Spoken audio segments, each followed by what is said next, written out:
Hello bachcho, the question is, each muscle is composed of many long cylindrical fibers arranged in parallel arrays.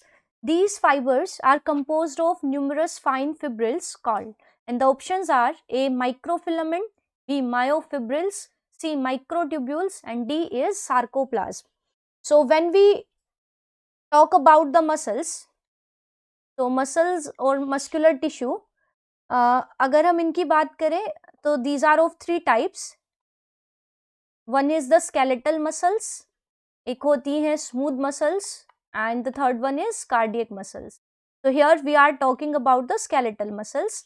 तो अगर हम एक muscle के structure की बात करें, such as we are taking the example of our biceps और triceps, तो आप क्या देखोगे कि हर मसल के अंदर, this is a muscle, suppose this is representing a muscle, transverse section of a muscle, तो हर muscle के अंदर आपको bundles मिलेंगे.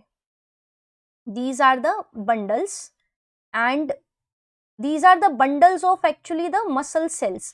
मतलब बहुत सारी, this is representing one muscle cell, ये दूसरी muscle cell है, ये तीसरी. So इस तरह से बहुत सारी muscle cells मिलके एक bundle बनाएगी. So here जैसे हम बना रहे हैं ये 6-7 ये मसल सेल्स मिलके एक बंडल बना रही हैं, दूसरी मसल सेल्स मिलके दूसरा बंडल बना रही हैं.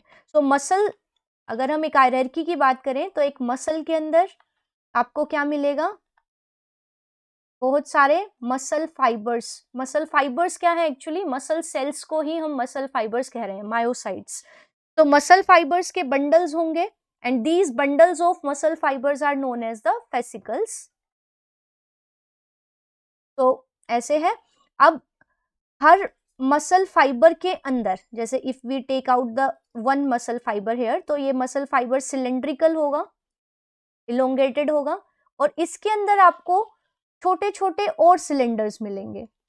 These are the cylinders, means एक सिलेंडर है, मसल सेल एक सिलेंडर है और उसके अंदर बहुत छोटे छोटे और भी सिलेंडर्स हैं. These are the numerous fine fibrils. ये सिलेंड्रिकल स्ट्रक्चर है मसल सेल के अंदर, and these fibrils are known as the myofibrils. तो एक मसल के अंदर आपको क्या मिलेंगे, bundles of myofibrils. These are the fine fibrils.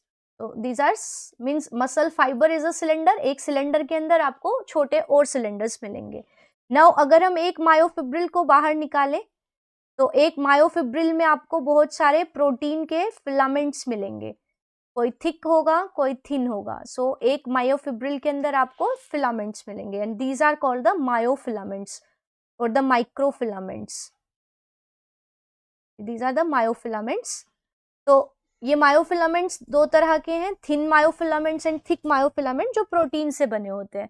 So this is the hierarchy of a muscle. तो अगर हम यहाँ से देखें कि each muscle is composed of long cylindrical fibres, यानी सेल से बनी हुई है, और ये बंडल सेल्स के पैरेलल रोज में अरेंज है, और इन फाइबर्स के अंदर आपको और भी छोटे फाइबर्स मिलेंगे जिनको हम बोलते हैं myofibrils. So the right answer of this question is option B. अगर हम बाकी स्ट्रक्चर देखें तो microfilaments, these are the proteinous filaments, these are actually the cytoskeletal element. ये सेल के स्ट्रक्चर को मेंटेन करने के लिए प्रोटीन से बने हुए कुछ स्ट्रक्चरल स्ट्रक्चर्स हैं. इसी तरह से ट्यूबुलिन प्रोटीन से बने हुए कुछ सिलेंड्रिकल स्ट्रक्चर हैं which also provide support to the cell. Sarcoplasm is actually the cytoplasm of the muscle. So sarco word is always used for the muscle. So cytoplasm of muscle cell is called the cytoplasm. But here we are talking about the thin myofibrils. So these are called the myofibrils. So right answer is option B. Thank you.